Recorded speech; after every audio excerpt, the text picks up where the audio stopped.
objeto. SCP-1371 Clasificación del objeto. Seguro procedimientos especiales de contención. SCP-1371 debe ser mantenido en un acuario de vidrio, ubicado en una celda de seguridad de nivel 1 en el sitio 18.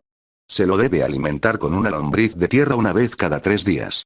SCP-1371 no debe ser manipulado físicamente, y solo debe ser trasladado mientras está en el interior de un contenedor.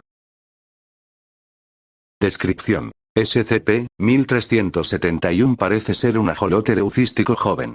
El animal parece envejecer como lo haría un ajolote común, aunque tiene una vida bastante duradera, y es capaz de resistir cambios moderados en la atmósfera y contaminantes que normalmente dañarían a miembros de su especie.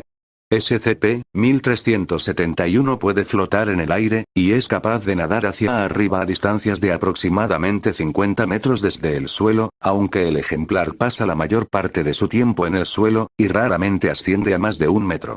Mientras SCP-1371 se eleve por el aire, se deben tener cuidados especiales para no aplicarle fuerza física si no se tiene la intención de sostenerlo, ya que esto podría dañar al ejemplar.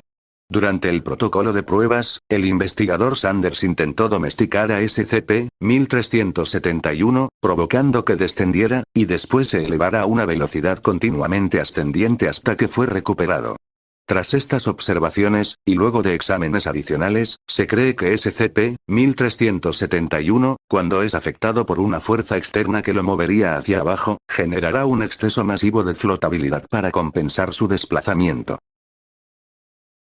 Informe de incidente 1371-A. Se autorizó un experimento al aire libre en donde SCP-1371 sería desplazado mientras estuviera en el aire.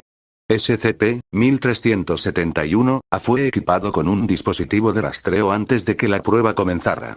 El investigador Breen removió al animal del tanque.